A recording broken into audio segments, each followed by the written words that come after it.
About puppies, I went to my grandma's house today, and Fresh meat. there's a nice puppy over there, and so cute. I was playing with her the whole time. So, does your grandma own the puppy, or is it like a communal one? It's like yeah, it's a communal one, but then they like raised them. Oh, right, yeah. Like it's not a puppy anymore, but he's so tiny, so I think it's a puppy. But yeah, he's been around for like 4 years now. So Yeah. So how does it work with the kind of communal ones? Do they get looked after? Like, does anyone take them to any vets if they're injured or? oh no, there's no vets, nothing, like No. nothing. No, it's a shame. No, because it's a village, right? Yeah. Like it's a complete village where I don't think so there's any veterinary. Like there is, but I'm not really sure that anyone will care about the stray, okay? Yeah. So it's more like there's a puppy and they'll keep feeding it whenever possible. So the dog will go to 10 houses or like everyone will be feeding it. But this one puppy was like with my grandmom and granddad like for a long time, like from the start. So it stays inside the compound and it goes out obviously. But yeah, in the night it'll come back, and yeah, that's how it works. Yeah, Sweet. that's where the food is. Yeah. I mean, I don't really mind if I have like this one like there are few dogs near my house too. Like I try to feed them as often as possible. Sometimes they will come, sometimes they wouldn't. But yeah, I'm trying to like pet one dog, but which is like she doesn't trust anyone. Like she's badly hurt, but I really want to help her. But I'm building the trust little by Yeah. little. That's the I hope it achievement, though. works out Yeah, someday. it'll be rewarding. That's right. The time when I could touch her, that would be like the best feeling ever. Yeah. Oh yeah. Everyone's so dog obsessive. Well, not everyone. In my server, we've got a moderator who goes by the username Feline. He's like the balancing cat energy in the server because he's got 2 cats. He doesn't really like dogs too much. But Yeah. like we've got a user called Floof as well, and they're really interesting because they live on a boat with their family. Whoa. Yeah, they sort of go around the world. But they said where they're held up at the moment, they kind of got really attached to this dog that suddenly disappeared, and they were really worried because there was a bunch of other stray dogs. And so it was like, I don't know, like 2-3 months ago or something, and it was a bit upsetting. But then, like, I think it was yesterday or the day before, they said that it came back. It finally came back. Apparently it had puppies, but it just ran away to escape the other strays during that time. Oh, So that's yeah. so cool. Yeah. I'm allergic to pets. Oh no. You what? You're allergic? Yeah. Hey, Yeah. Jacob. No. Hey, No. Hey, Jacob. Hey, Jacob. who's allergic to what? To pets. Yeah, I'm Pets. probably the guy who's like, that's lovely. Everyone's got dogs and cats and everything, and I'm just like, yeah. Well, like my dad's allergic to Penny, kind of, but he's sucking it up because he really wants her. He used to be allergic to our older dog once she got older. I think it was to do with like the skin and shedding, but I mean it wasn't too bad. So we've got him all of these like air purifiers and stuff. So it was funny because we're asking him, he's like sneezing and like wheezing over in the corner. We're like, "Are you okay?" He's like, "Yeah, I'm fine. I'm fine. Yeah, I'm fine. Don't worry." Because he just loves it. Oh yeah, I thought it was just cats, but no, I dog sat my brother and sister's dog a few weeks ago, and it was good. It was good having like the kids were interacting with Pepper, and but like after that weekend was over, oh my gosh, my sinuses were so burning, and I think I just needed like a week to recover. And if I could just if I got a hint of dog smell, I was just. Yeah, it was. I had to go lie down. Oh man. Oh yeah. Oh no. Is it just like shedding dogs? Do you think like you could be around like a poodle or something? I thought it was, but no. I think it's just pets, and yeah. I like. Okay, look, I can't imagine I can my do without dad the doing extra that. responsibility right now. Yeah, like Yeah. the thing that's worse for my dad is horses. Like we don't go near horses, but whenever like we've like driven down, there's some like foresty areas or something. If he's even like within the general vicinity of like a field of them, he can tell there's something about them. Must be to do with the manes or something. I have no idea. Wow. Like a superpower. Yeah, So you don't have to see them. horses never. Wow. Sensing, oh, there's a heart somewhere nearby. Yeah. Now, I don't think I'm allergic to anything, But yeah. but there was this one. I used to like go to restaurants with some friends, and they had this really old, tattered car. And for some reason, whenever I was in that car, I had a reaction to something, and I have no idea what it was because I never had a reaction to like dogs or cats. But like my face would just go all tingly, and I couldn't keep my eyes open, and they were watering, and I was like, "What?" So weird. Was it an older car? It wasn't old. Yeah, it was kind of, I don't know, like early 90s, I suppose, maybe. Okay. Yeah, I'd never Maybe figured it out. Some sort of Early mold or 90s? something. You're like 3 or 4, Yeah, well, I was born in 1996. 1996. Yeah, so before my time. You old man. Yeah, Arturo. Yeah. Yes. You can tell, can't Yeah. you? Look at the wrinkles, at the greys. No. I would have pegged That in is- 96 as well. Oh, thank you. Yeah, no. If it grows out any longer, I might just dye it white and just walk around I think white's swearing cool. like Maybe- Geralt of Rivia. Yeah. Maybe right now I'm the youngest, probably. Other than Gabe Yeah. and Ben, obviously. Oh, yeah. Yeah, third. I think Paul and I are shooting for the oldest. 75. Yep. 77. Okay, all right. All right, I'm the oldest. Great. Then let's take about 8 years off that for the real number. No, joking. Yeah. Right. Hi, Arturo, by the way. There, Arturo. Hey, Hey. But by the Arturo, way, what do you... has the mug turned up yet? Because I have no idea what the tracking's like. I'm waiting. Yes, I'm waiting on water to finish boiling. Oh my So I god. can. Yep. Amazing. See, Yeah. That's Exciting exciting. stuff. Yeah. Jacob, I also received your note. Thanks so much. Oh, yeah. I'm Yeah. glad I got to. I want to talk Uh, about one thing. okay. in Oh this yes, I main- didn't give you the info. Sorry, man. That's all right. I just want to thank you, man. I was just like I'm cool with that. I'm just so chill. It was I a just, like- weird thing asking for like random people's address, so I was No, like, it's totally "Eh." cool. Some people I don't know if they're gonna be weirded out by this. Worst Uh, case scenario, yeah. Jacob turns up. I just get Right, weirded yeah. out when people give me stuff. That's all. My address Yeah. is fine. It's the people giving me stuff. I'm like, I just like to. I just thank you. That's cool. Hey, I'm glad to get together on podcasts and I go know. Yeah, forward. it's been lovely. And that was a really nice Yeah. message, so thank you, Jacob. Yeah, of Yeah. course. I like receiving things like I so we mentioned it before on the podcast, but I did an alternate reality game in 2018 and I'm disappointed because there were some players of that promised to buy me a cake and get it delivered to my house, but they never did. And I'm still waiting on that cake. Like they don't watch, they're gone, they're scattered now. They have no idea, but I'm The still cake waiting. is a lie. I'll send you a Yeah, recipe though. exactly. You could bake it yourself. I you know? have said to my mum, I'm like, right, you and me, we're going to make some Victoria sponge sometime soon. But Oh. yeah, still need to The get to subject it. Yeah. of cakes. I recently realized red that I velvet. don't quite What? know how to bake. You Um, realize that? Isn't that a Dylan Moran bit? I did. Is y- what? You guys know that comedian Dylan Moran? Yeah. Yeah. I saw him live once here in Sydney, and he came out on stage, and someone yelled out, "I love you, Dylan!" And he's like, "Oh, you love me? Bake me a cake." That was his thing. like You know, that. that's his benchmark of love. If you love him, you would bake him a cake. Before I let you continue, Arturo, I did see on Uber Eats, you know, the app, that there's a cake Yeah. place nearby, and I'm so tempted. Oh, Like, they do proper Oh. cakes, and maybe it's irresponsible for me to have the app. All right, what were you saying, Arturo? I don't know how to bake, and this is actually both related to cakes and related to Blender. How do I? Oh, I was trying to share here briefly, but I think you all will be overlaid on top of it. I don't know. that's okay. I actually- can So, can you see this? sort it out. Yes. Yes, this is wait. for my mom's birthday. So, Oh, yeah. Mom, if you're watching, she did mention she watches it. So, hi. Oh. But yeah, so Whoa. I've got this together, but I don't know how to bake a cake because I want to put it all into one singular model that I can then send to her via iMessage so that she can open it in augmented reality in front of her. You know, there's this option called baking the textures. Maybe you can try yeah. that. Yeah. You know I what? should try that.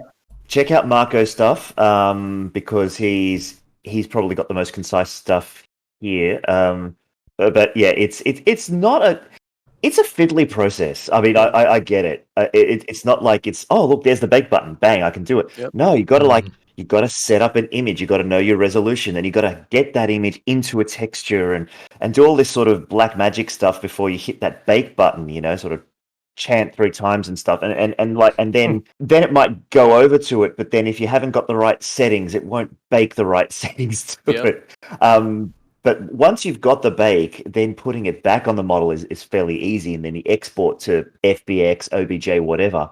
And then I generally like using Sketchfab to test it out, because then you can tell, like, if it works on Sketchfab, you can get that in AR.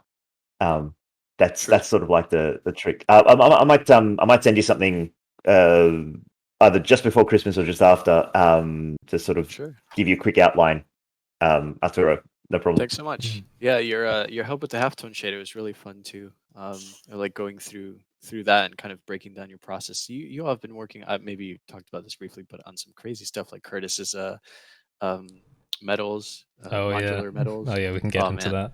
Yeah, and then the halftone shader, I'm so the comic excited shader. Actually got me back inspired into reading some comics. So I just finished Kingdom Come. But that's enough about this side of the world. What's everyone up to?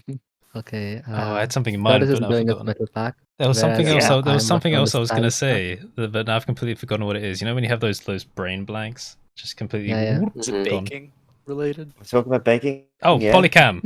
I'm getting an iPhone 12 Pro with the lidar. Yes. Okay. Now I don't feel so bad because I would have guessed that. It's like baking iPhone. Natural segue. Yeah, no, it's because augmented reality he mentioned when sending the model through text, that you can do that on the iPhone, right? So yeah, that reminded me because I saw you put a tweet about it saying that you were interested in PolyCam after watching who was Albans. Yeah, that was it. Yeah. So I'm interested in trying that out. What is it? Go on, Arturo. Well, I was going to say I've been using it on the on my iPad, but I really strongly considered just getting a smaller form factor. And what it is, it's an application that takes advantage of the lidar scanning capabilities of the new devices, iPhone and iPad Pro specifically, or the latest iPhones, to essentially create a 3D model of an object. Like I could create a 3D model of maybe not my phone, but my computer, and it does a really good job. Yeah, so it'd be very meta. Yeah, it's basically photo scanning, photogrammetry, but it's using the lidar data as an assist, really. But it's using the photo data to texture it, so it's like combining the two. And it got me thinking. Plus the texture pack. Yeah, because like you know how Ian Hubert has that technique of basically stealing stuff from real life, where you're like kind of UV projecting things from images to get models. Just think that if you had a really good lidar system, you could do that quite easily. I mean, you can do it with photogrammetry, but photogrammetry still is a little bit with getting accurate distances. So it'll be interesting. Yeah, I'll play around with it, and you can export it. By the way. Yeah, you can export the models from PolyCam to Blender as well. So if anyone's interested in trying that. But I think that there's a free and a paid version, if I'm right. The paid version's not too much, but the paid version is what lets you export things from the app to whatever you like. So yeah, it does a great job too. Like I've been I don't know if you all ever used display.land, the app. Oh, there was an app. Yeah, closed, right? Yeah, we got. It was around briefly. Yeah, they went under or something, right? I heard. Yeah, they said they were sunsetting and that they would give updates as to what's happened, and they haven't. So if you're watching this, like, what's going on? Were they the ones that were doing the sponsors? We did, I did a sponsorship for them. That's my one and only sponsorship video that I've done. Yeah, I never got back to them. They sent me an email, but I never replied. They were very nice. I liked them. They were doing great, and that was a phone app that you could use. But prior to that, I got actually one of Intel's RealSense L515 cameras, which is a proper lidar scanning camera. But in order to get a body scan, you either need to build some software, use some of their open source tools, which are good, but not sort of too simple to use, or buy 9 of them. So the fact that you can do this with just your phone now is pretty compelling. And so I've been doing it on the iPad quite a bit. I've scanned yesterday we scanned a postal truck and some other things now that we're taking advantage of the snow situation, and it looks so good. So I'm really excited to see what we can make with iPhones. I'm really excited to try for the art potential. Yep. Because of course, getting full 3D objects is a bit tricky with any kind of scanning, because you always end up with like some overhangs or some weird bits and whatever. But just for Always. but for getting like scenes, starter scenes, like you could totally take somewhere in real life and just change it up with like artistry, visual effects in Blender and whatever, and use that as your artwork. Like it adds a whole new dimension of bringing the real world in. So I think that'll be fun. Can it? How far can it like sense distance? That's a good question. I don't know the specifics, but I know that there is a range to it, and that's partly what the R stands for in LiDAR, which is I think it's light, distance, and range. Yeah, And so I forgot. to a sorry. Yeah, I worked on one, but it's really hard to remember the abbreviation. Yeah. Yeah. So to a specific range, it'll get you more. It'll provide more fidelity of the image. So I guess it really depends on the quality of the sensor. Like, I mean, like the external ones, you can actually like capture a full room with one LiDAR when it's rotating. But I'm not the really sure Leica how the ELK. I think it's this big, like a Yeah. box with a motor which rotates everything and it captures the whole room, like the point cloud of the whole room at every single instant. And you can see it in real time in the PC when you can connect it through Raspberry Pi or something. That's cool. So, but I'm not really sure. Like maybe because it's there's a point cloud, like in iPhones or something. I think for sure it will be real time, but it'll keep catching the data. I'm not really sure how they managed to do it, but I'm really excited to see that one as well. I know Yeah. LiDAR is used in visual effects. I don't know how, but it's like applied for motion tracking. I don't know if you know anything about that, Kev, but I've heard that it's really helpful when you have a tricky shot to track to have a LiDAR scan of the environment. Yeah, I've seen it Yeah, done. there's- I've never done it myself, but I've seen people bringing them out. And I mean, a lot in manufacturing too. I've seen more in manufacturing than anything else, just to get like accurate distances and things for setting up factories and cost centers and things like that. So it's very, very useful because you want. I mean, some of the really expensive cameras, like the ones that are $100,000, can get like very small tolerances. So you want that, especially in engineering. You want those really tiny tolerances.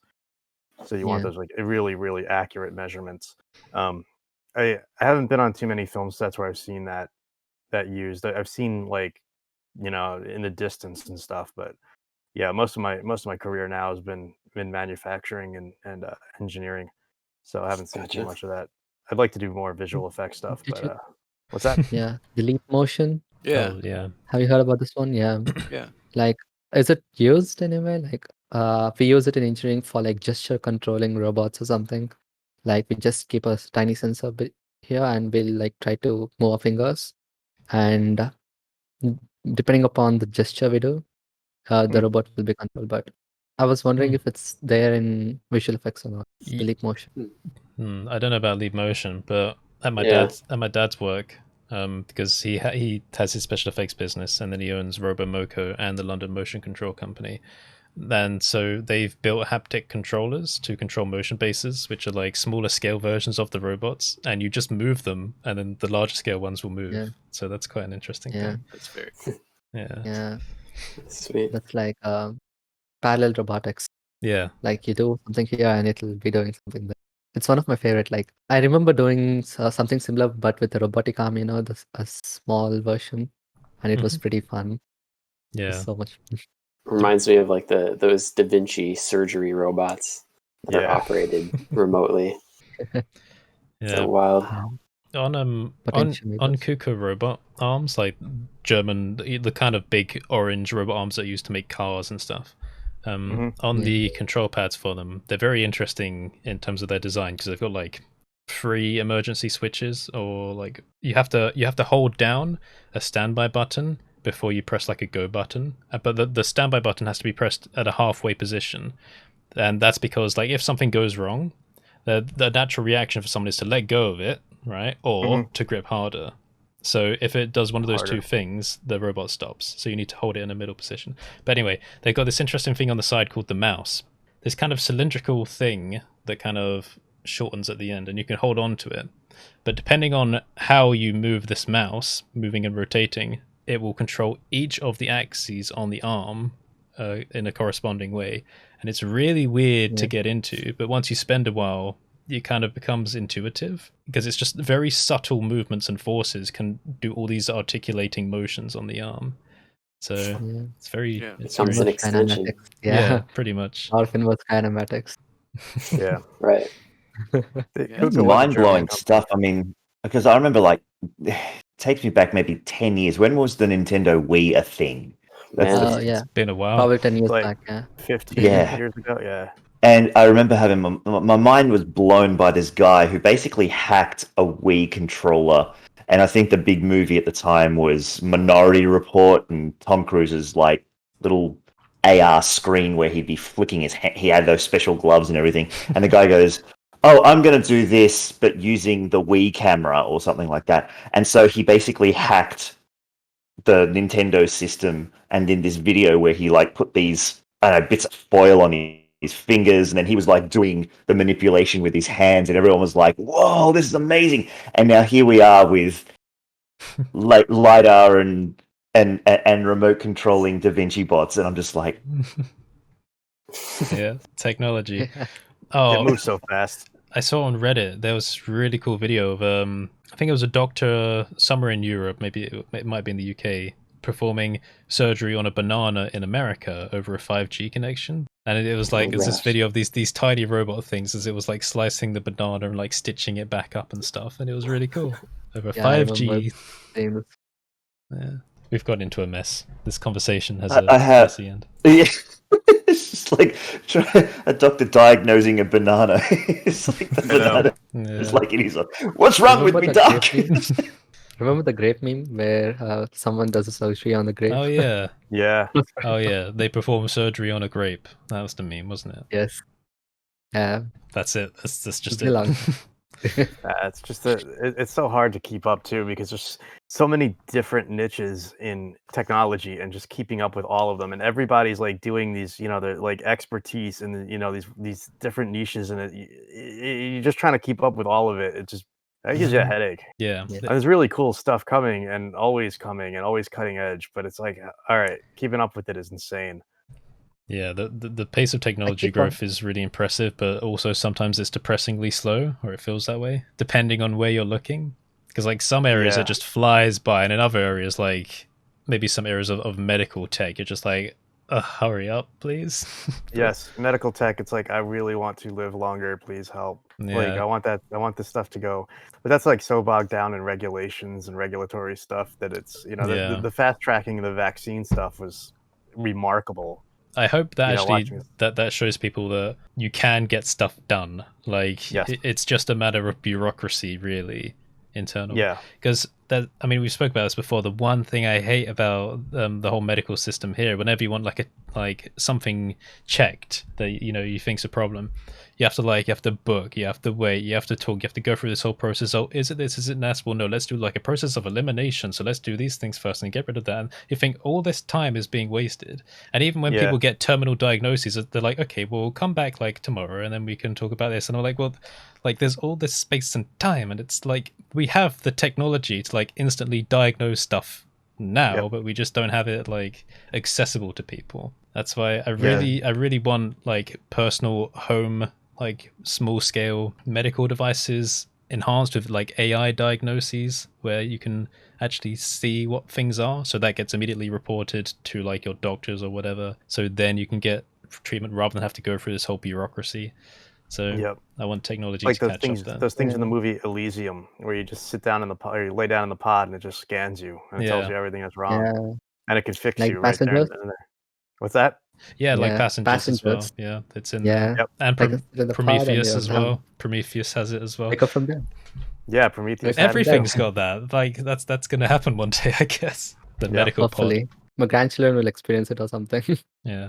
I was saying, I think the vaccine, like the timeline on that is really interesting, because I'm a really big believer in this, the idea of like, I guess it's a formal law called Parkinson's law, where it's essentially work expands to fill the time allotted for it.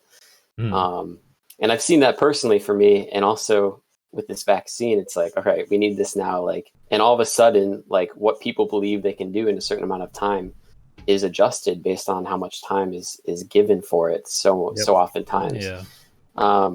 So to kind of bring it back to Blender and some artistic standpoint, I'm curious if you guys are setting deadlines, how do you develop that timeline for yourself? What do you base it on? Or do you not set deadlines? Do you just kind of do the work? Projects. Well, I'm having a problem with that right now. Sorry, no, you go ahead, Dom. Oh yeah, I was gonna say, like, I always set deadlines. Time is not something I have a whole lot of right now, and so if I don't set a deadline, it never gets done. So there are things like certain videos that I put out. I'll just be like, yeah, all right, let me see what I can do in like the next hour or so, and then I try to record it and get it done. But every time, like all my projects at work and freelance, everything is to a deadline. So we have to like structure it out and break it down. And the cool thing that comes with experience in doing this stuff is that you can look at a project and you can automatically kind of know how long it's going to take. So like you can figure out, all right, modeling is going to take this long, lighting is going to take this long, animation is going to take this long, and then you have an idea of like what it's going to take and how long it's going to, what it's going to cost. Yeah, it just comes down to time management. Some jobs are quite easy. Like I'm on one right now where out of the blue, client turns up with some concept work, and it's the conversation sort of starts off in the typical way that I know that I have to coach this person. I've less and less got into the old habit of just saying, shutting someone down if I don't know them or whatever. And like if I think like it's a good project, I'll start with the coaching talk, and he had a fairly big, expansive kind of brief, and I said, okay, well, why don't we break this down? This is what I would charge for this part of the project, and for that, why don't we start with a small chunk, see how we work together, and I'll charge you this much. And if that works out, then we'll get a clearer idea of where to move forward. And I think that worked quite well. And so I think we've now settled on a rate that is beneficial to us both. And there is a deadline. So I kind of can block out my January now, knowing that I earn this much, I've got this much work on, and he needs it by this date. In personal stuff, Patreon has sort of given me that deadline. If I don't have my content for Patreon ready by the end of the month, then I've kind of got to go on pause and not get that Patreon payment for the next month. And that's sort of like a self-imposed deadline for me. So that includes, thinking, research. The recording stuff is, if I'm sitting down to record, all the work's being done. As most of you guys know with making videos and whatnot, it's like 90% is the thinking, the testing, the getting it wrong. And then if you're sitting down in front of the camera and you're doing a screen cap, you've planned out everything. And it's like, right, let's go, record. And then it can be out in under an hour or whatever. Yeah. And so by that stage, that's like the very, very last thing that I do. But yeah, it's difficult. Like I got a deadline coming up for some stuff that I'm trying to work on, but I just don't think I'm going to make it because it's the type of stuff that I feel it has to be of a certain quality, a certain standard. And so I might just sort of give myself an extension on that deadline. It's unfortunate, but I got to get this thing particularly right. Yeah. So yeah, I guess that's my answer. Yeah. The personal deadlines always kind of push out when the work deadlines come in, right? So it's like, I'll go a run of videos and then I'll just stop for a month because I get so busy with freelance, and then the Patreon stuff has to take over too. So you have to so the Patreon stuff ends up taking over the video stuff. So I'm like, all right, I'm not going to get a video out for the next couple of weeks because I have to do freelance and I got to get something for Patreon. Because they're paying, so they you got to provide value to them, or they leave. Yeah, and rightfully so. That's I can add my 2 cents. I don't set deadlines anymore, but I acknowledge when you should do. It is useful to have deadlines. Like back in 2015, when I put my game on Steam, that was like a year-long project, so I always had a deadline set in mind. And I did move back, but what deadlines are good for is that if you've got something ambitious, when you pause at different moments before you get there, you can kind of assess how much you need to trim off from the project. Because if you don't have a deadline, you get feature creep, you become over ambitious, and things will drag on for a bit too long. But the reason why that's not too much of an issue for me now, even though I don't have deadlines, is because I have this compulsive kind of work ethic to get things done as quick as possible. it's almost just like I don't know how to describe it. Like, you know, if you take a break from a project, like if you play a video game, you feel guilty because you're not working. When you're the only person working on something, things only move when you're working on them because you're not delegating anything. Yeah. And especially if you're taking on the roles of like an entire team, like I think I'm trying to do with my business. It's like, okay, well, let's focus in, let's crack down on it because my patience is very thin. So the patience is like this control mechanism that says you have got to finish this massive project in a short amount of time because then we can do something much more fun. So it just becomes like ambitious project crammed into a short time after ambitious project crammed into another short time, and that like I keep jumping between them. And I think it's a bit of a leftover from like completely failing at everything. There was like a period where I couldn't get hired for anything and I was trying to like sell stuff and nothing was working whatsoever. So you keep firing stuff at the wall and just trying and seeing and like not giving yourself any time. And I think that's kind of baked in. And now that things are kind of going well with like business and stuff, that it hasn't gone away. So that's just carrying on. And I think it's kind of helpful, but maybe also kind of bad from like a relaxation standpoint. But but I do give myself time to relax and play games. It's good. It's important. A bit too much time. Yeah. Yeah. Makes it easy to burn out if you're going from sort of really high intensity ambitious projects cramped into a short time to another one. Definitely been there, but I feel you on not having deadlines unless it's apparent to your own internal process that one's necessary. Yeah. And I feel specifically with learning Blender, which I do is sort of for fun, and it's not my main source of income or my profession at the moment.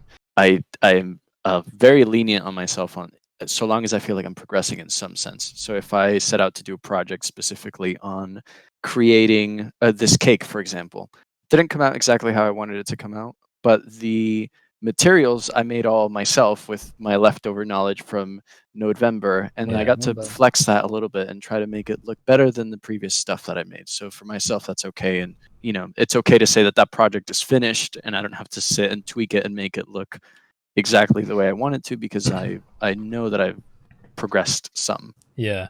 And I want to add as well, I don't want it to sound like I'm pushing myself too hard and really stressing out, because I love the work. And I think if most people did the pace of work that I do on just a regular type of job or work, they would probably get really burnt out and frustrated and annoyed and just have a bit of a breakdown. But the thing that keeps me okay is that each of these projects is about a different thing. And whenever I move between them, it's like a breath of fresh air. So like I'll spend like a week or two doing something hardcore programming related, and then I'm like, right, if I do this anymore, I'm going to have to kill myself. That's a joke. But so then I'll think, okay, I need to do some artwork. So then I'll stop doing that, I'll end it there, and then do some artwork. And that's like jumping into a pool after walking through a desert, you know? Yeah. So then you do that, and it's like a relief, and you enjoy it. And then as you know, it's still a project, and as that starts to come to an end, that relief wears off, then you've got to jump to the next thing. So it's like these bouts of euphoria that are kind of tying into this tight workflow, and I enjoy it, so it works out for me. Working out really well now, actually, because of the modular metal pack, which when he started, like he had like really less hopes. I don't know why, but it turned out really good, right? Yeah, that's what happens when I start projects. I'm like, this could go nowhere, but let's just see. And then like you kind of grow in confidence, or you kind of give up on it and try something else. But in this case, it turned out well. I've been trying to adopt the mentality of like trying to fail as quickly as possible on a project, to really kind of like that. And what is it called in programming? That work cycle where you sprint. Yeah, kind of like agile, like where they essentially the idea is to create shorter windows of like cycles where you're moving to an end product and discovering problems as quickly as possible. Yep. Sorry, I just saw the mug. Sorry, just taking a sip. But what is this mug? Can you hold it up to the camera? Can I see? Is the proportions all right on the image? Did it print all right? Nice. Yes. Oh, nice. Oh, wow. So for the patrons of a certain tier, if they sign up for more than 3 months, they get sent a mug, and it's all managed by Patreon. So really, Yeah, they have a merge system. Wow. Did you know? That's sweet. You can. I did know that. I didn't know that's how it worked. They take a bit more of a percentage, just only a little bit. But you get merch functionality, so you can make like hoodies and mugs and stickers and stuff. But you can only give them to patrons if the tier is above a certain monetary amount for the merch item. So like stickers requires like less of a payment than a hoodie would, for example. But I just shoved the mug on like the highest few tiers, and Arturo's on one of them. The algorithm just controlled me, so the I rest think- was just. I But I think- didn't mean to. Stressing you. I didn't Yeah. mean to cut off your conversation about agile and adapting sprints by my sipping of tea. I was just very thirsty. But tell us more Your about product placement. tell us more about how you're adapting to this new method, or have you tried this before and learned anything new this time around? Yeah, it's kind of scary because I've been doing some projects lately that have really scared me more than usual. I don't know. Maybe you guys have that feeling where certain projects are just that you have a certain fear that's maybe it's more ambitious, and going into it, it's a little bit harder. And so Never. usually, never had that. Yeah, right. You just Never. His nose Like every grows. project. Yeah. But usually I can kind of push through that. It's been a little bit harder lately, but I think it's interesting. It's one of those easy things to say, like, oh, you just got to not fear failure and just kind of push through it. It's another thing to really experience it and aim for something that you're going to fail at. Like, I think that's the hardest thing. Yeah, you kind of got to know you're gonna. I mean, you have to be okay with failure. When people say don't fear failure, like, no, it's human. You're gonna fear failure. Like, it's cool to fear failure, but don't let it like stop you from pursuing something. Like, because like as I tell my kids, like, you're gonna fail. Like, it's inevitable. You're gonna do something new, and if you do it right the first time, you're insanely lucky. Because most of the time you're gonna like fail, but it's failure that teaches you what not to do or how to do something differently. Yeah. It's important. Move fast thing and break is, things. yeah. It increases your Yeah. confidence too. Recently, Yeah, It didn't like really I work out asked for you guys, Facebook though, did it? Sorry. yeah, it's okay. Well, I mean, recently I was been working on with the styles, right? Like, you all seen this things which I'm putting out. When I started, I only had like 2 node groups, which I thought, okay, let me put this for like a $2 or something.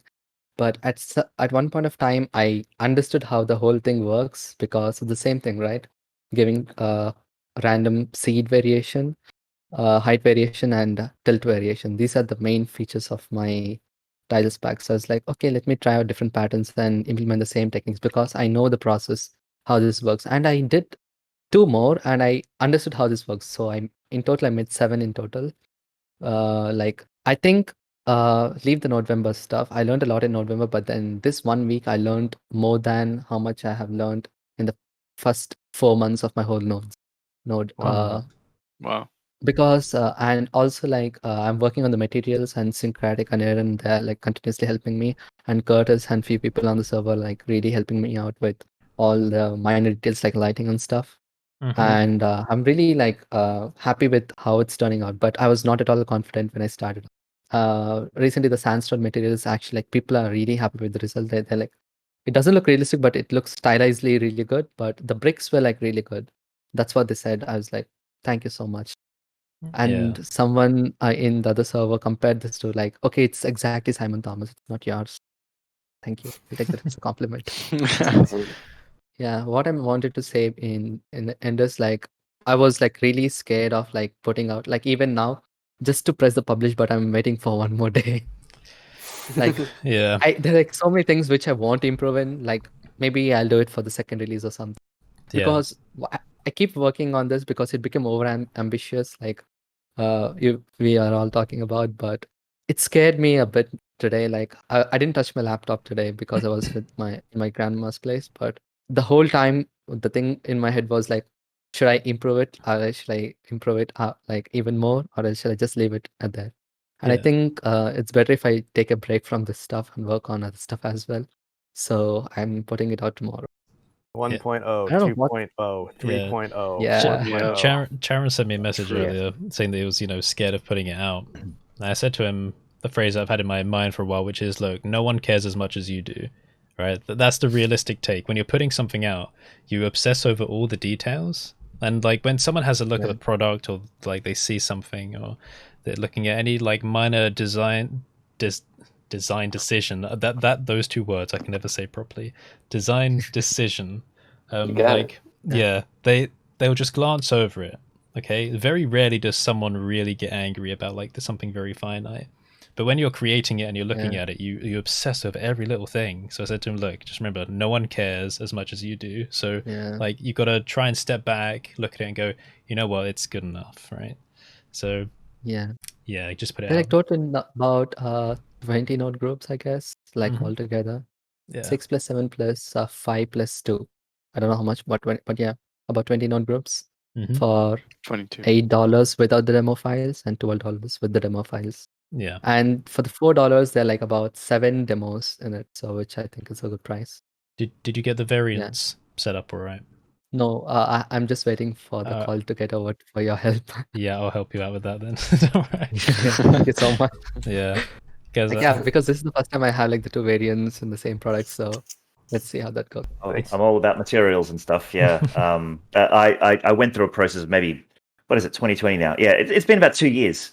2 years, and there's this feedback that you get from the interaction between people who use it, and they always get back to you with problems they're having or whatever, and they're kind of like, I don't want to say beta testers, but people will let you know where the holes in your thinking is, or they might sort of inspire you to go in a certain direction, because you might find that some nodes aren't used as much as other ones, or some are redundant because some features of a particular popular part of those node groups is used instead. And then when you do release a 2.0 or 3.0 or whatever, you'll begin to consolidate that and simplify down the process, and it just sort of reduces into something that is much more versatile and much more user-friendly. But that's just part of the process. You can't foresee all those sorts of things until you've had enough of a customer base sort of using it and getting feedback to you and sort of really having that interaction. Yeah. Regarding the feedback from a Tiles Node group, I sent this file to Luca Rood just to like, can you like just test this out and give me some feedback in the notes? It's like, he gave me one big paragraph which is so well written, like what all things I could improve, and I improved every single thing, and it made the product 1,000 times better immediately. Yeah, I was so happy with the feedback. Yeah, like the critic. I mean, asking for critic is something which really helps with anything, right? But taking it and improving on it really helped me. Like, I'm really happy that I sent him one message. Like, can you please look into the notes and get me some feedback? That's it. That's all it took. I would often send stuff out to get critique from people I trust, right? And yes, that critique does improve it, because just an extra pair of eyeballs gives you a different perspective, and you see things that you miss. Always. I have seen, however, that over the long game, people's requirements and people's needs and the unexpected stuff that comes from a completely random source has often set me down a rabbit hole, which has then ended up creating something quite different. And so I hate sort of sounding like I'm pimping my stuff. I haven't got a mug or anything, but when I was started off with doing these comic shaders, I was cycles based only, because I could only get the system to work in cycles. And then more and more people were saying, oh, I want this responsive to in-scene lighting. And it wasn't quite the point, because the way that the shader was set up was that you could individually change the colors of your shaded areas, your highlight areas in your base, just like you do in a comic. And that required a certain system that didn't work in Eevee. But then I figured out the Eevee way, and I thought, oh, look, you know what? This could be a very good free product because it's very lightweight. And it only sort of came about because people had a certain requirement, a certain need. And so then for the next version that's coming out, baking is going to be the thing, that sort of says, okay, if I can't bake down a texture and export it for other products, then it's really limited, and I sort of want to expand that use. But then that's sort of very specific to my product. I think when it comes to node groups, there is a specific drawback, which I think you guys have encountered. There's probably a workaround for this, and that is that if you import a material or append a material, and then you append it again, you get duplicate node groups. Yeah. And that very quickly blows out the complexity and the size of your file. And so I think I was just talking to Chip about this. Eventually, we're going to have to figure out a way to override that. I know that there's an add-on that does some sort of cleanup on duplicate stuff. Yeah, I mean, I could write a script to do that pretty quickly. That would only take a few lines, but yeah, it would be nice to have something in built. Definitely. There's a purge all. Yeah. Let's say you import node group, and then you import it again. You get node group.001. Yep. You have to manually switch in the second material back to node group before you can do a purge all.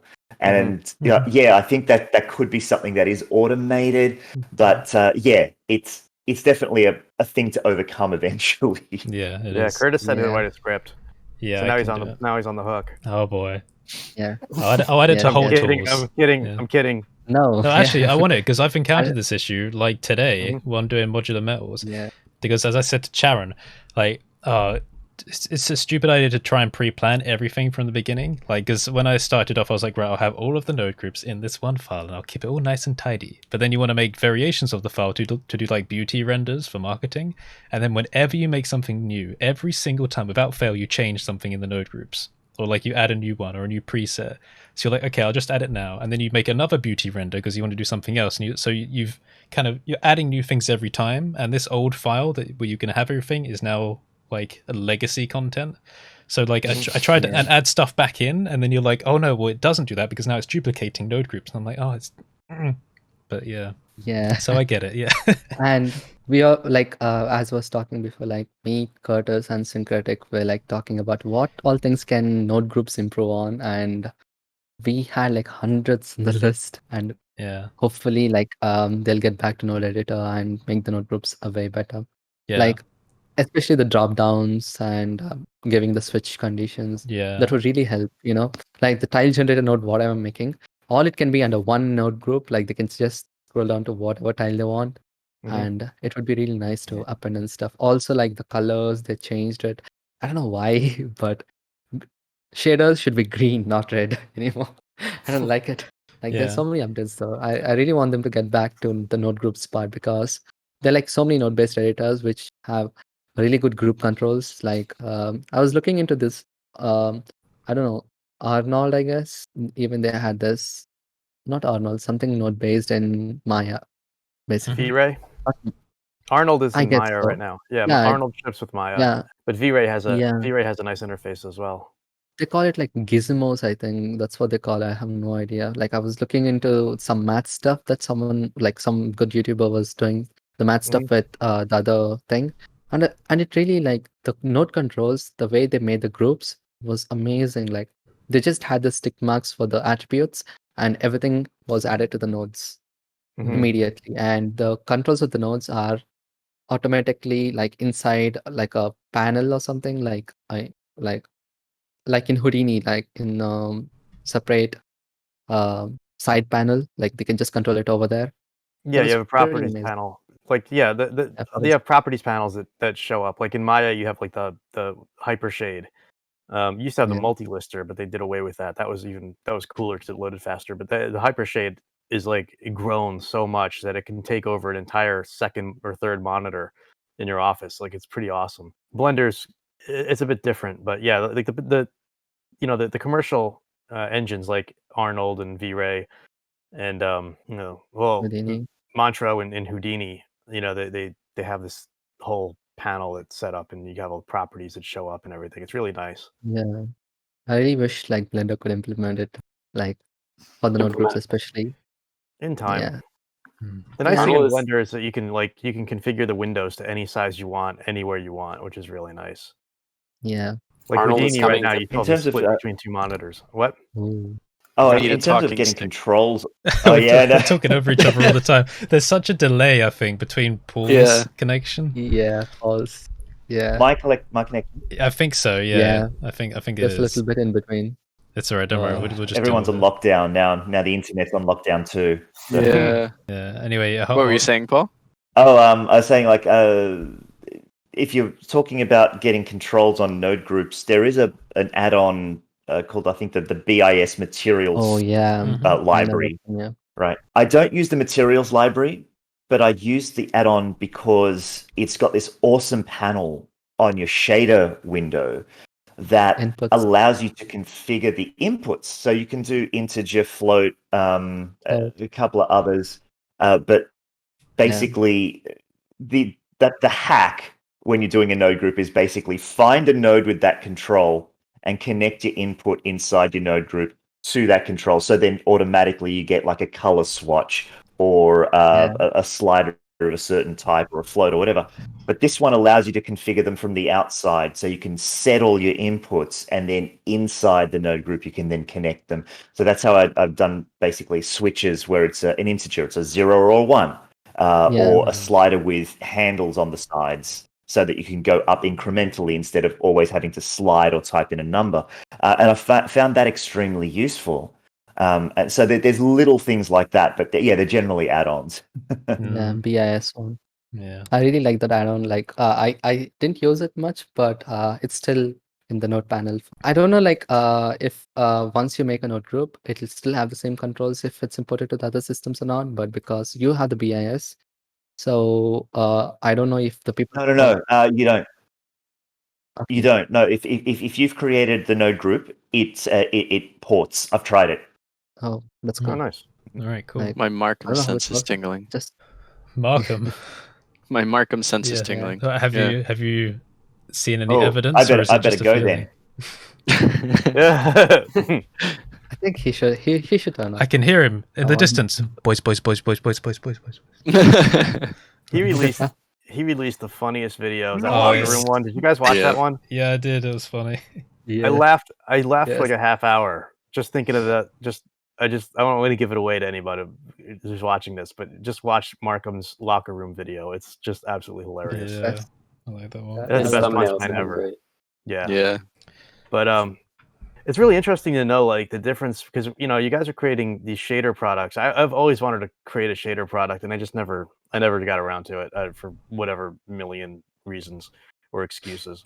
But it's kind of interesting to know that to kind of feel the users out there and what they how many are technical artists versus just artists that want to learn 3D versus like what is the makeup of the Blender community? It's growing so much, and it's Yeah. kind of like kind of do a litmus test on where the community is at and how much it's growing, because I feel like after November it was such a small group of people, but we're just creating these incredible technically incredible vector displacement projects and things, and then you realize like there's so many people just picking up Blender out of nowhere and learning 3D. It's like it's growing so fast, it's hard to kind of like gauge like what would be the most useful to people, to the broadest amount of people.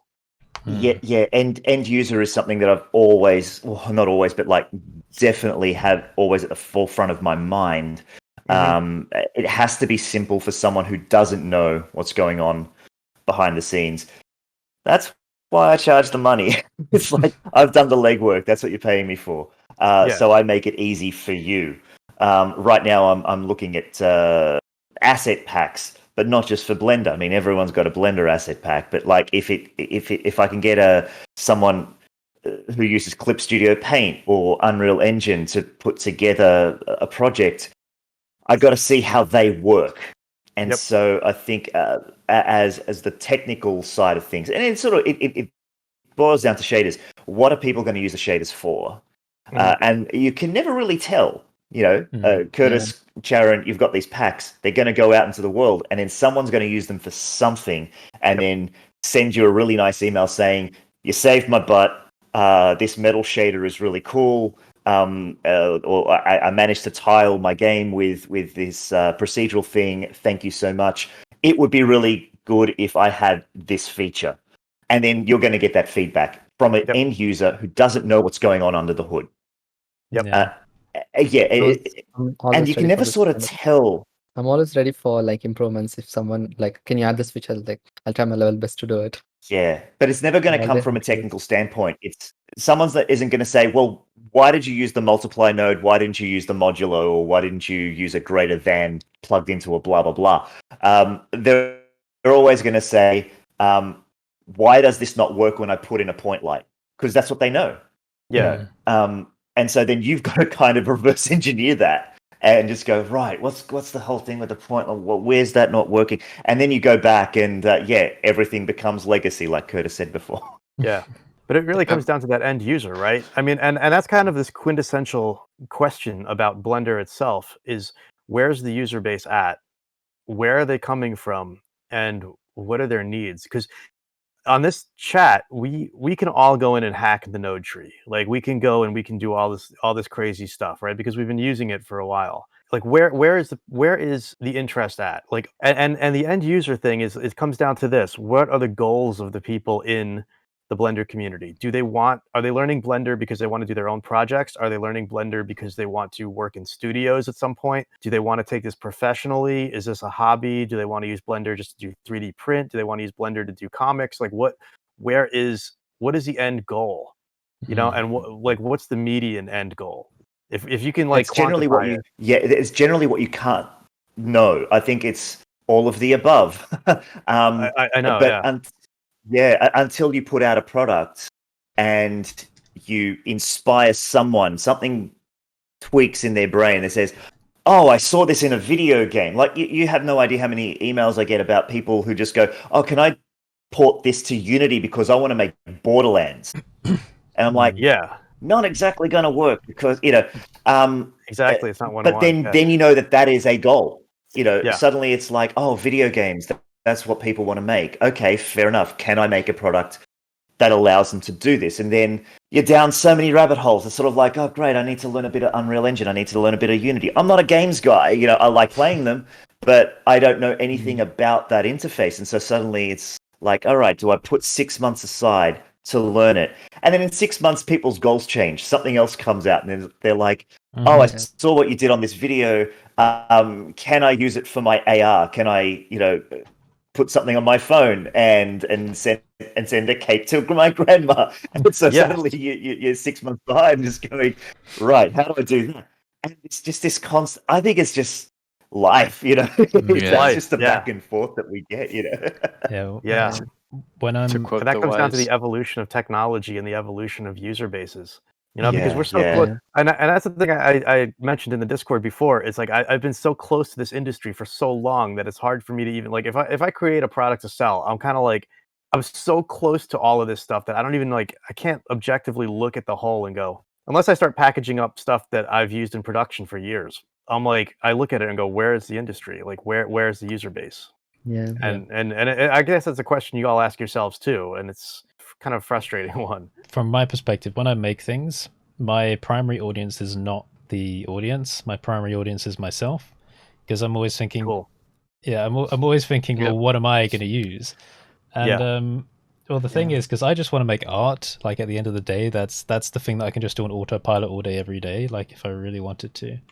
So it's like, okay, well, I would love to have like an asset library of things that I could find really useful for myself, but I can't find the time to make those. So like I think to myself, right, I would love to have a collection of my own metal materials. If I sat down and just made metal materials for myself, that would be a waste of time, because I could be making videos and doing other things. So I'm like, okay, what if I made it for myself, but I sold it and marketed it? And I'm like, okay, well now it's a good time investment. Now it's part of the business and I can make a video about it. So like suddenly you're doing things for yourself, but it's also becoming a business venture at the same time.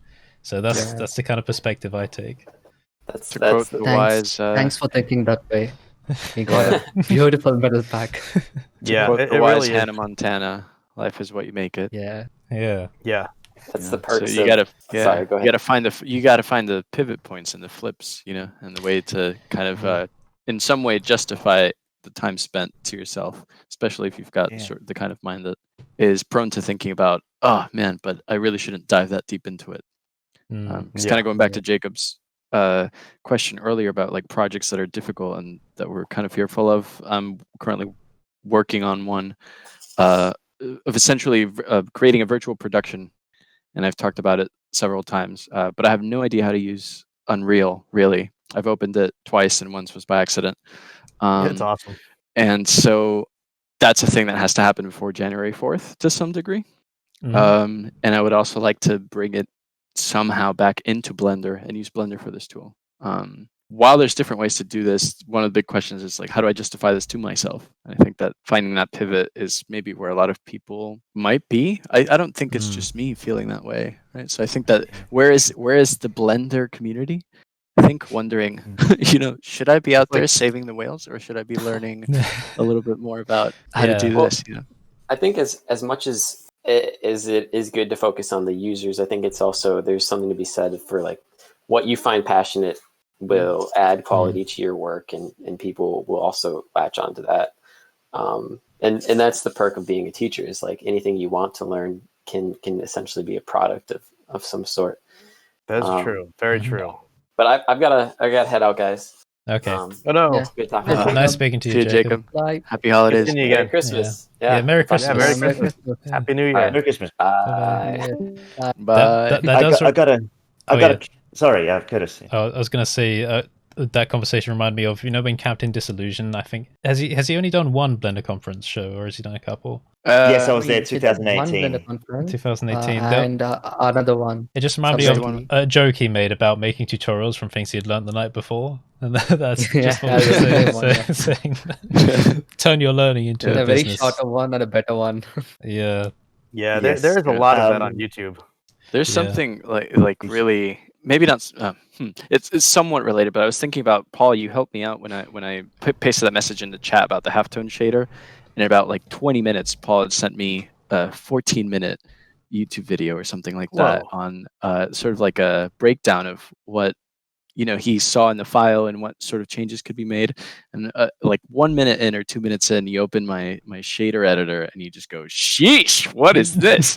And I was like, "Oh, okay. Well, that's a note for me." But I found something. All right, got a visitor. Oh yeah. Okay. Yeah, Hello. bye. So incredibly useful about my God, having she's somebody else adorable. go in and dissect my file, that it kind of reminded me of Siebrun's roast my add-on. Oh yeah. And I think there's room for that in this community beyond add-ons, because it was so helpful and at the same time so fun for me to watch a video of somebody directly talking about my work and what could be improved from their point of view. So Was that your shader? yes. Oh no, that wasn't my shader. That was someone else's shader that I was building. I think I may have only changed some values of the halftone.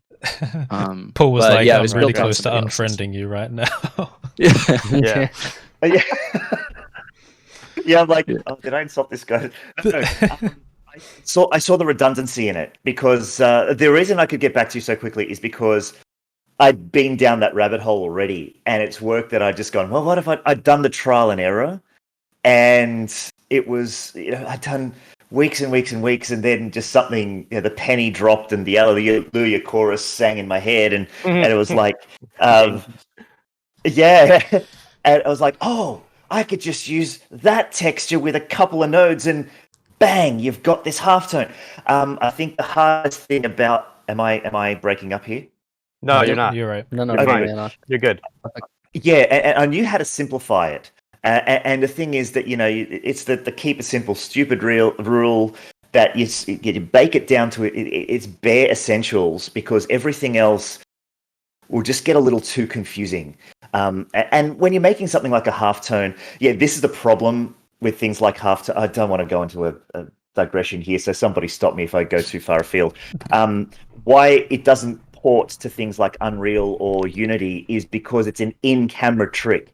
You're using the canvas of the X versus Y, or X versus Y plane, rather than the UV on the model.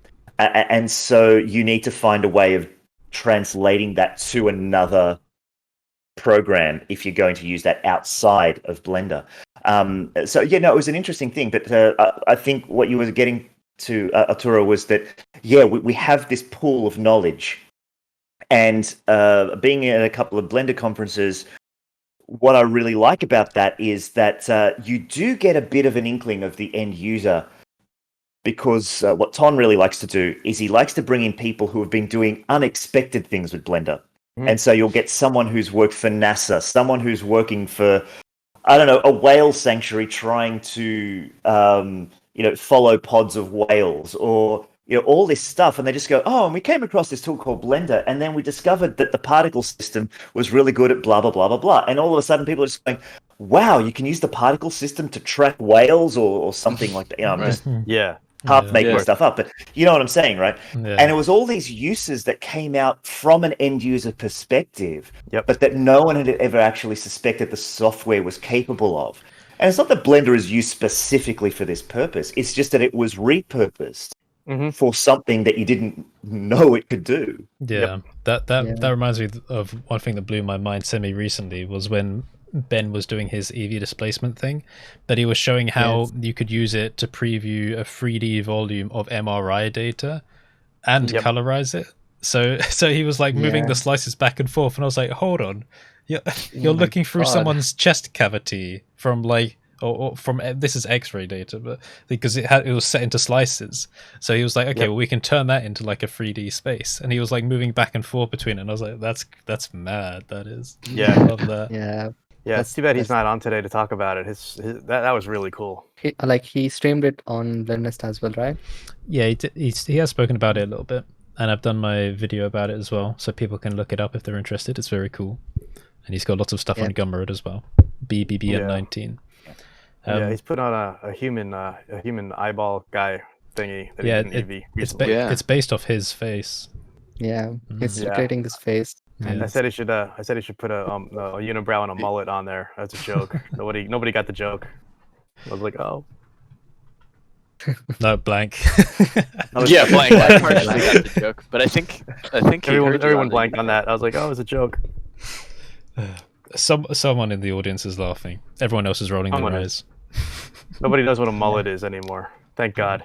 Oh, yeah, sadly I do. COVID mullets are over.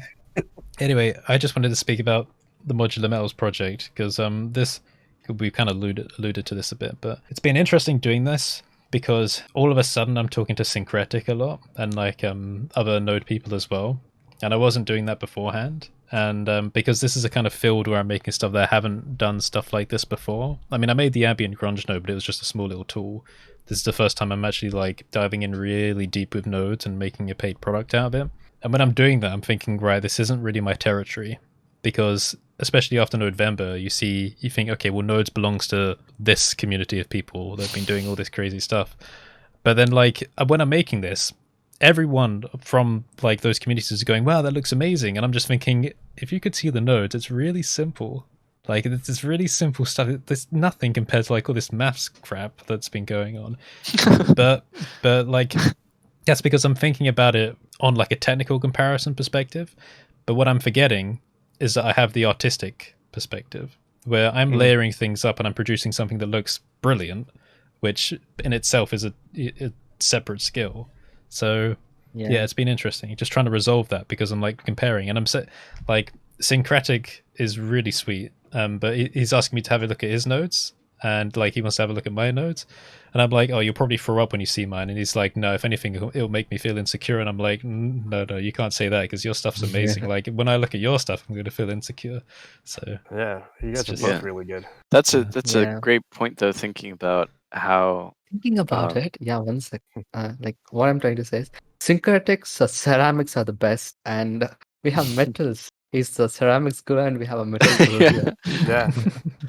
Yeah. Like, wow, nice combo. You both should collab sometime. Yeah. There's a lot of moments in which I question whether and this goes back to like time spent on task and stuff, if I'm diving too deeply for the sort of things that I want to do, because I'd love to put something together, a scene that kind of looks like Ian Hubert, Curtis Holt, who else, like Beeple, all these people, right? All of you all. But at the same time, I don't necessarily need to know how to vector displace to do any of this, right? So in November, I'm like, does this fit my goal of being able to put together a piece like this? Because I guess to some degree, anybody can download stuff from Sketchfab and make it look nice together. But that's a whole different component that's missing. It's just like, do you have the artistic wherewithal or the artistic sort of eye to be able to compose a scene and make it look good? And then obviously, do you have the technical prowess to be able to vector displace or do this and that and the other? And it's very, very, very exciting in the chat specifically, and obviously these communities, to see how much of each side everyone brings to the table, right? And kind of like where the holes are filled. This is another interesting thing as well. I did. Oh, sorry, I'll just say this quickly. When I was showing Charon my stuff, and someone called J Yoshi in my chat, it was quite funny because I do this thing where I obsessively simplify stuff wherever abstraction increases. That's the whole point of the Easy BPY project, but like I do it everywhere. So like if there's something that's too complicated, simplify it so that you can make things faster. And I've been doing it in this project. So I've been making a collection of node group tools that simplify how to make materials, and I put some of that up on Patreon just recently, but I'm going to add to it over time. But like when I was showing this on a stream, Joshi was like, written like a true programmer, and that made me think, wait, I'm not making materials like a mathematician, like these node Vember things. I'm using nodes like functions, like a programmer would. So I'm making so many of these like layers where it's relatively simple functions, essentially clipped into groups, where they're combined again and again and again to make really complex structures, rather than have everything out like on like a mathematical like equation just splayed out to do something cool. I'm doing it in a very different way. So it's interesting thinking about that, because it's like you have a foundation, which is the node tree system, and it's essentially just a canvas. Like there's no right or wrong way to do it. But like after seeing so many people make really cool things doing it a certain way, I guess you kind of think, well, that's the way it should be done. But in reality, it's not that simple. That's exactly like the best part is like you can chain everything together, right? All the node groups. Like you can take Rust and you can take a color and just combine both of them to get a good result. Like chaining the node groups in separate. Like once you've done the base metal, like metal look, then you can add scratches on top of that just by adding another group, like by chaining it. Yeah, that was pretty cool. Yeah, I'm finding that. Yeah, I'm finding that that's a good way of working. Yeah, something I'm doing is that I'm making sure that the different levels of the node groups have similar inputs. So you can set one input at the very top that comes down to the next group, which splits off to control the inputs of other nodes, which splits down into those, which then again split off to, so like for like a scale value, for example. So you have like one scale value at the top and it splits off and controls all the others. They might be at separate ratios. So I made a little node called a multiplier board just to simplify this. So it keeps the ratios at every level, and it takes that scale value that's coming in and makes sure that the ratios are preserved when the scale changes, and that keeps feeding on down. So it's like all the way through those levels of complexity, you can maintain some very simple control. Yeah, modular. Yeah, exactly. Modular metals. Yeah. Modular metals. Yeah, which is really cool. Might be available now when this goes out. We'll see. Yes. Yeah, it's a very good way of working because... No, you go, Paul. I was just saying, like, even I'll... This is so complicated. Paul. This is going to be so terrible to edit. We'll flip a coin. Yeah. One of you go. We've gone for over an hour. Someone say something. Yeah. Wait, before we go, before we go on with the actual show, if this is going to be cut, in the previous one, Curtis, that I'm still delinquent on, Kev, Sharon, and I talked about doing an episode where we just kind of show previous works, like first works, because I know that was something that was going on in general, and I think that'd be really fun to do. And that one was kind of brief and didn't have everybody in it, but I can still chop it up and share it. I just feel like it would be better for the show and tell if we had critical mass on the episode where we do sort of a show and tell like that. Yeah, cool. I think we should do some more fun I could go back a few iterations to maybe 2 years ago. I could probably show that, which is fairly basic. So that would be something that I could show. I don't think I've got anything from around the early 2000s left. I think all of those hard drives are dead. Yeah. I found 2000. I found 2001. I have like every single file though. Oh, lucky you. Yeah, I wish I did. Single. My old hard drives, like there's one hard drive where I had so many files on it, it's dead. It's all scratched up. It stopped working one day. I unscrewed it, had a look in, and like, the disk was just scratched. I was like, well, that's dead. Ouch. Yeah. Yeah. Yeah. But yeah, that So, was I the mean, point on that last episode. But All right. before we go back, or Good. before we go back to show, I think Paul, you were about to start a thought. Oh, I was going to add on something that Curtis said. Guys are gonna have to remind me a little bit. You were talking about Modular nodes and modular Way of nodes. working. Yes, Way of working. that's way of working. Really, really good, because sometimes you only want something that scratches. Sometimes you only want a certain feature. And I found in the NPR community, where it's very competitive for some reason. Everyone's trying to outdo their own toon shaders. But I find that the shaders that keep coming out are very half-baked, in that they try to put absolutely every control into one node group. And so you get this node group that you have to scroll through. But it does absolutely everything. Color, Jared. scale, generates this, generates that. Yeah. Sharon was hiding behind his hands in Oh. shame. Yeah. No, Everything. no, not that bit. I'm sorry. Sticking my foot in my mouth every. It's fine. I've already spoken to him about this. It's fine. Him and was it JC or Syncretic that also showed like a super long Syncretic, yeah. Syncretic, Long. yeah. It's literally this long.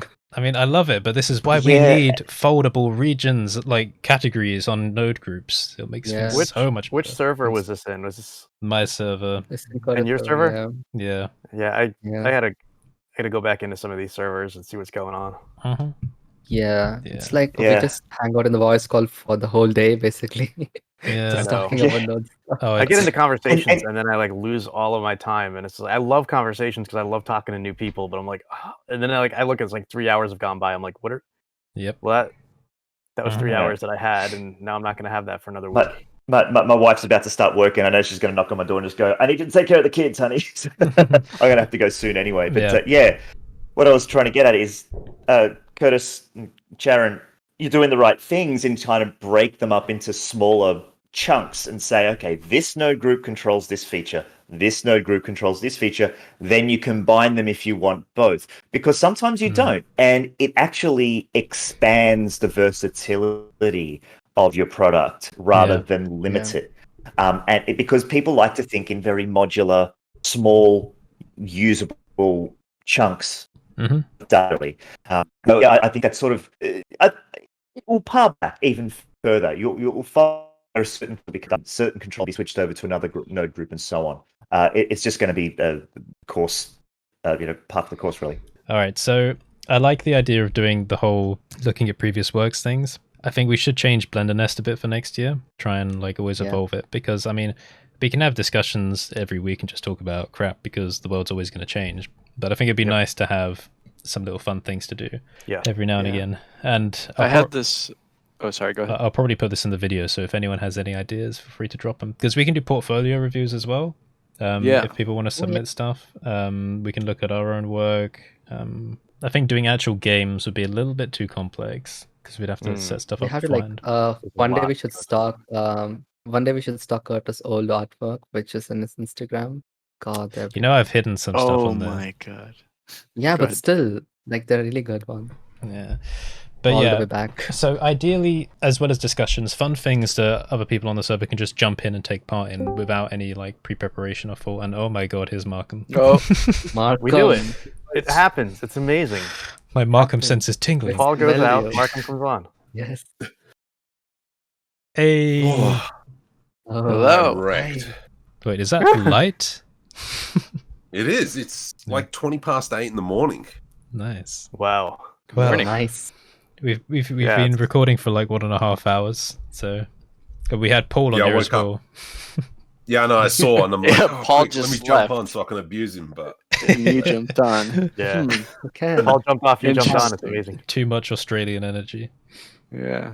We were just talking we were just talking about what different segments might be interesting to add to BlenderNest in the future. Something I was thinking about outside of the portfolio review was even just doing questions from Actors Studio or Inside the Actors Studio, if you've seen that.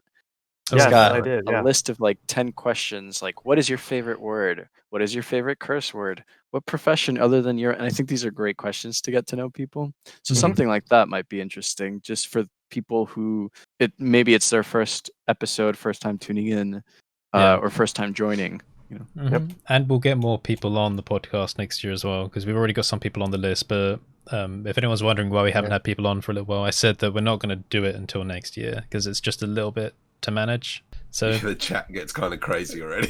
Yeah. There are definitely a number of people that we can invite too. So Yeah. Oh yeah. Yeah. Sometimes I wake up and it's like 100 messages. I'm like, Yeah, it's so much to catch up with. Yeah. By the way, Markham, your animation was really funny. The locker room. Yes. Hilarious. Dude, I laughed for like a half hour. My wife laughed. What's that face? The I locker can't room. remember which one was it. The locker room one. With the phone Oh call. yeah, that was a good one. So That was a great one. I made an entire short film last night on stream. Oh, I noticed dude. that. Oh wow. I haven't watched it. I missed Wow. it because it was late night for me already. Yeah, so that was something. Whoa. Well, I think YouTube's upset with me because my last 2 videos were bombed, so they didn't really promote the stream. So yeah, that was interesting. I'm Yeah, loving hey, this when that new. Have good videos constantly coming out. Yep. Yeah. I love your thumbnails. I like them short ones too. Can you Yeah, put but one more? nobody really likes them. You love You- it. So At least okay. I like them. Especially like I'm not personally, yeah. nobody. Well- I like them. I think they're great, but yeah, it's like the quintessential question, man. That's the second time I use that stupid word today. Like, it's what does YouTube like, and are we, I mean, we really are kind of at the mercy of that algorithm. yeah, no. But I don't know if like it goes based on your last performance video. I don't know if it's like per video or if it's based on your history. I don't think it's based on your history, but then again, like I don't know. It's based on a few things, but Daniel definitely has a better understanding. But it's a lot to do with it's not just what people watch, it's what they don't watch as well. Yeah. Like if they're presented with something and they don't choose to watch it, that also comes into effect. Yeah. Watch time, click-through rates, or stuff like that. Also, if people are leaving the site, then that's negative. I don't understand it because I just did a discussion one, and my discussion ones have always done worse than other videos. This latest one, it was clickbaity, how to make money with Blender, and it did an average amount, and then like I think a day It's ago, like 5,000. yeah, it just picked up again, just started picking up again. I'm like, why?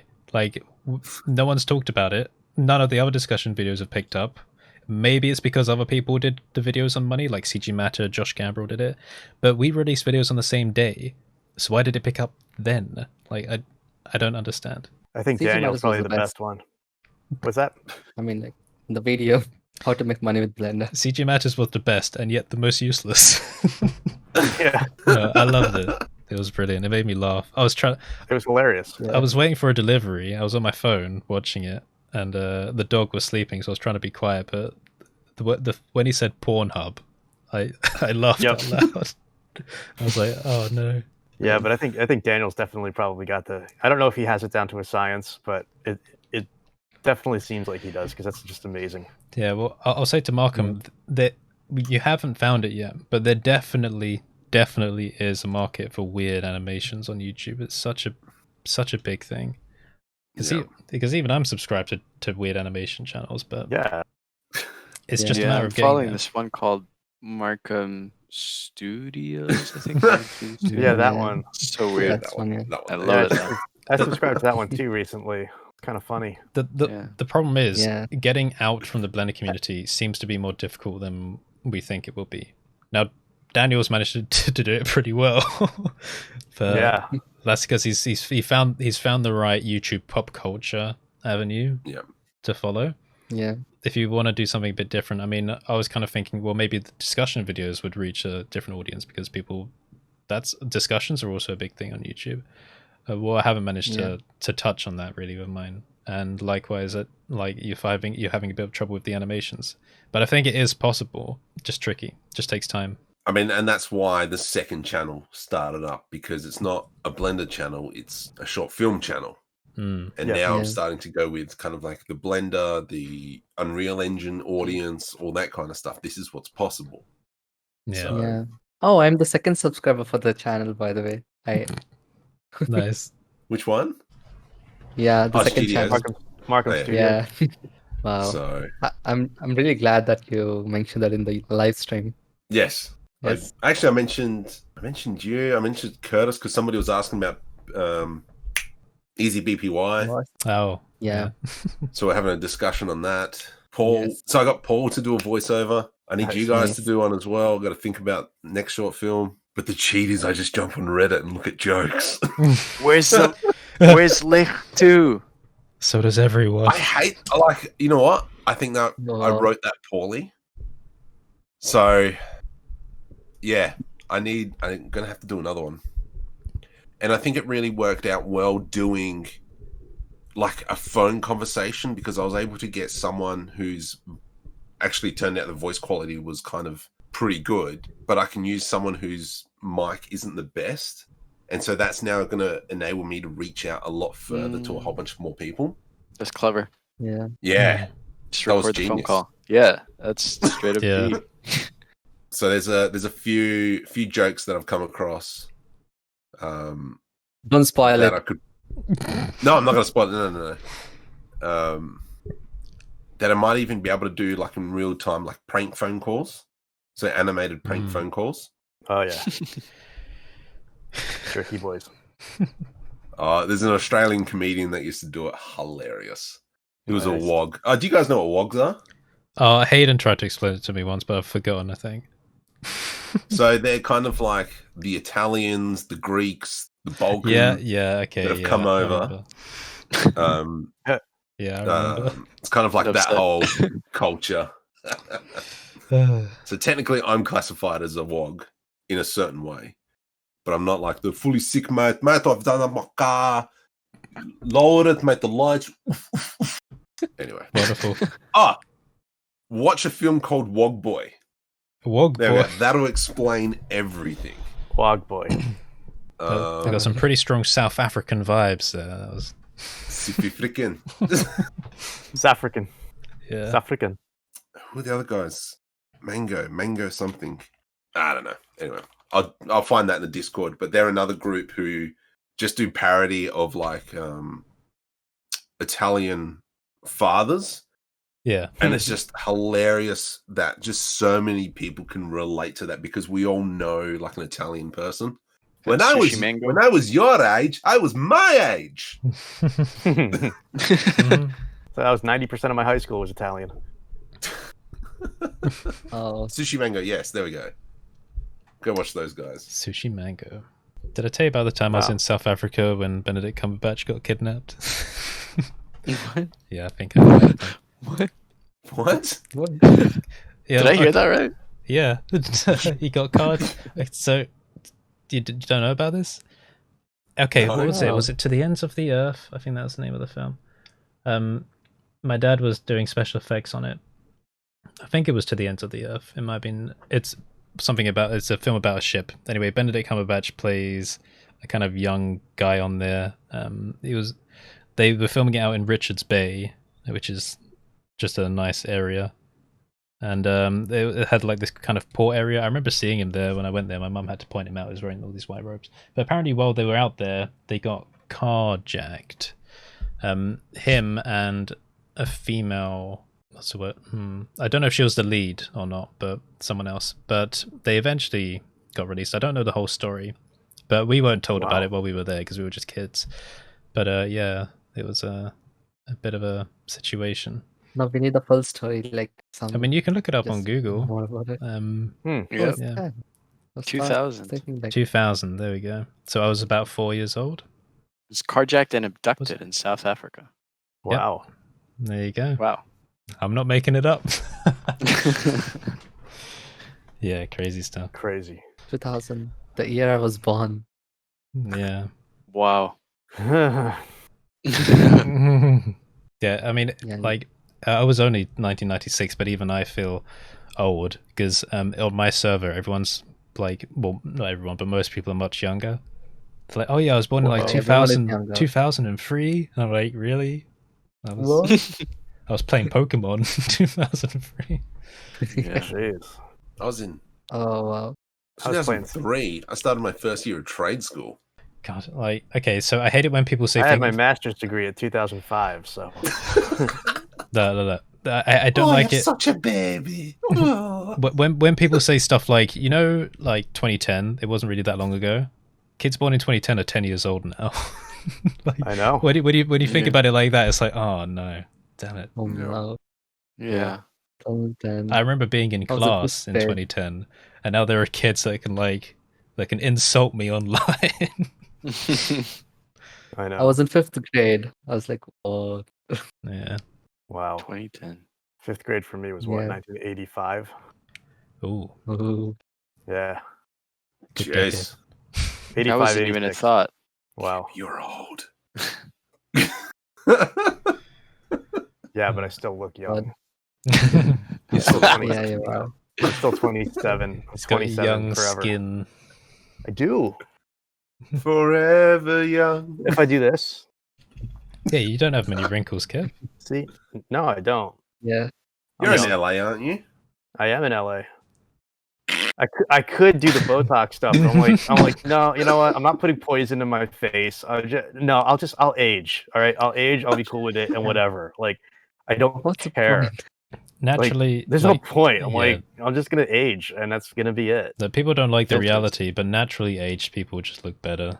Yeah. I'm sorry. Like, there's I just think Because sometimes, there's something you know, about yeah. I'll say the weirdest thing though. Like, if I look at women now, like it's so bizarre. Like, if I look at like 21, 22-year-old women, it's like I need to see like wrinkles in the face. Like it's so bizarre. Like Yeah. like it's like you kind of move with normal people. Okay, like some people don't, but like it's just so bizarre. Like I look at my grandfather, talking about his girlfriends and stuff, and it's true. Like you kind of your tastes kind of age with you. Yeah, I always wondered about that. I always thought, wait, like when I'm older, does it match?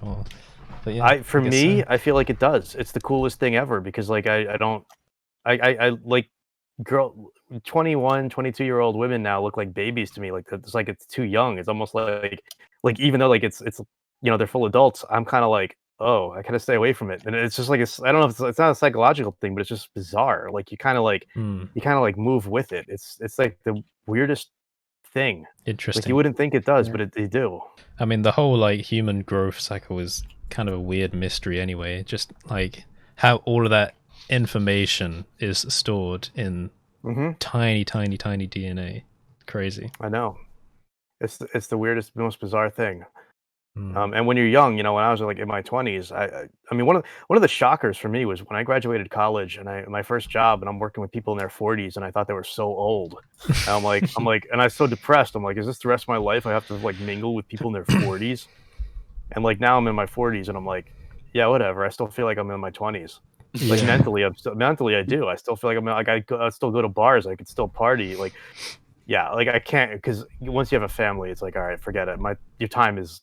You're tired all the time. After you have a baby, it's like forget it. You're just tired, right? Mark is laughing. He knows, but like I mean, I could still go to bars and hang out till like 3 a.m. Yeah, and be cool with it. Like I would still go to Ibiza and party till like 5 a.m. Oh. Like it would take me a little bit longer to recover the next day, but like in my mind, I'm still wanting to do that. Hang on, Like, did you say pizza or Ibiza? Ibiza. Say, pronounce it again. Like they say Ibiza. Like you guys say, like, but I've heard that's pronounced that way. I've always wondered because I've always heard people say it different ways. Ibiza. Oh, okay. Yeah, we say because here we say I'm gonna go to Ibiza. Ibiza, because it's got you have that Ibiza. We got the F. It's the way they pronounce things in Catalan, where they say like like Placha or Ibiza. Ibiza. What is the thing? What are we talking about? It's an island. Ibiza is an island off the coast of Spain.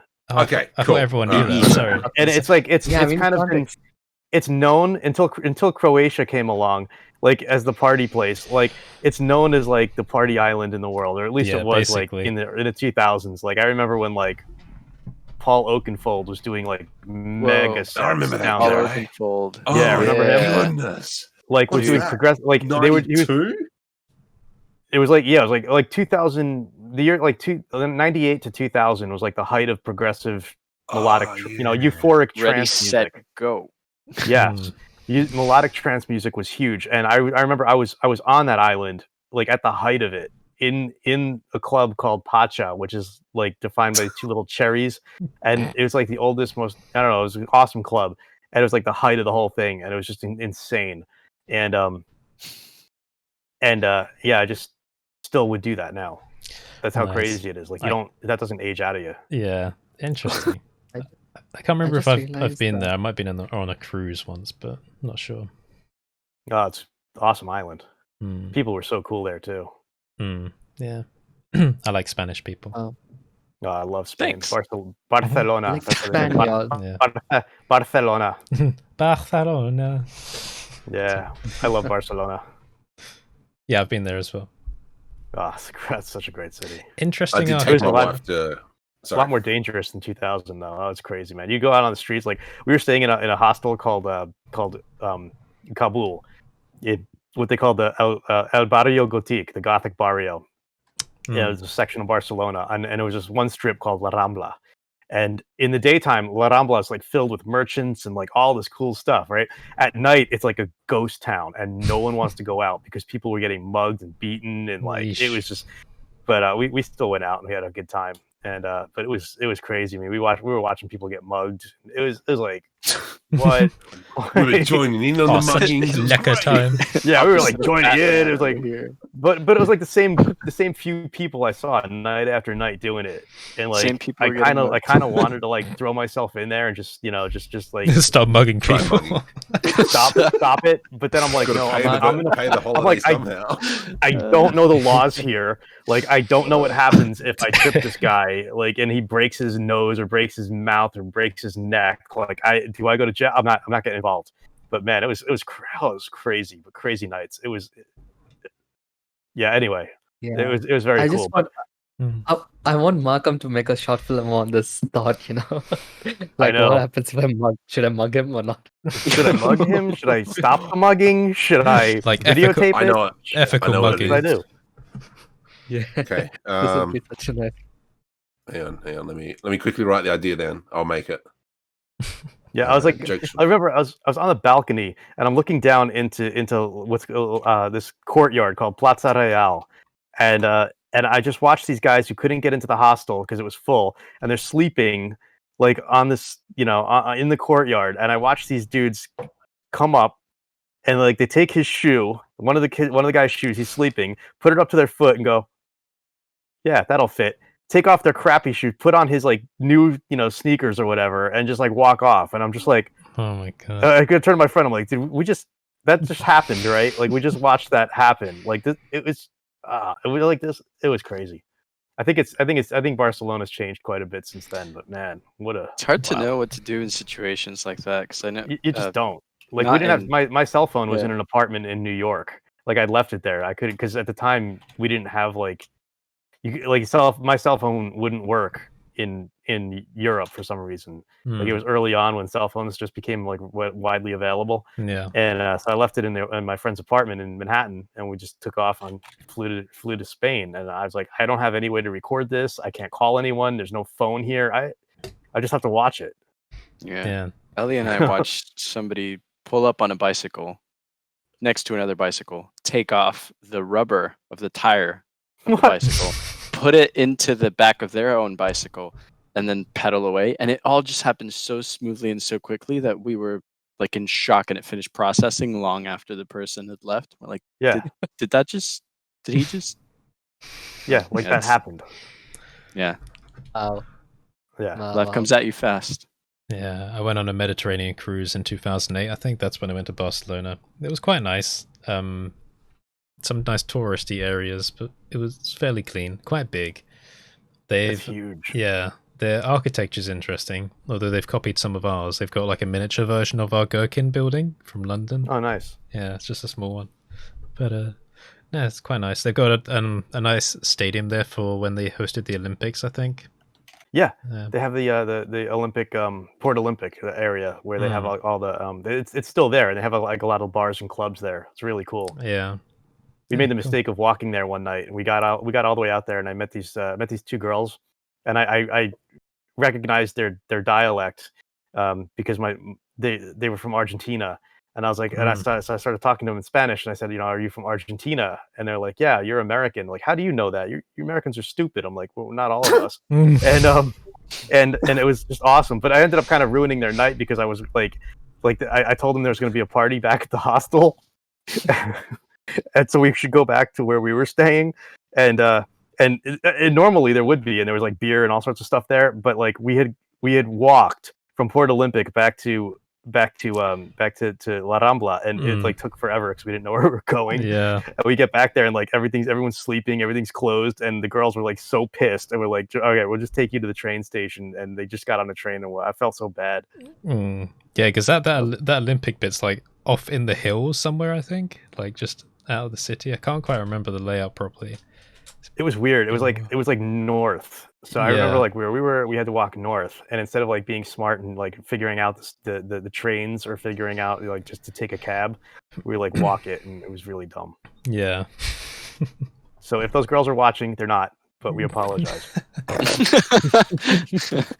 By some weird twist of fate. 20 years later, I apologize for ruining your night. It may not be heard now, but it's recorded. It's put onto Google servers. It might be here when we're all gone and dead. You never know where public, a message basically. goes. Yeah, you exactly. Apologize. It's like my grandmother told me this story once of these stupid American guys who like ruined their last night in Barcelona. It was fun. Though. I took my wife back to Croatia, and she said it was like, oh, you guys don't know what SBS is. That's a pointless story then, isn't it? The multicultural channel with no subtitles. Yeah. Paul would understand. Well, Paul's not here. Yeah. But you guys never. You and Paul cannot coexist in the same temporal spot. Too much power. Yeah. Too much Australian. Curtis needs a shower. I do. It's like crossing the stream. It is. I like how you know my times. Thank you.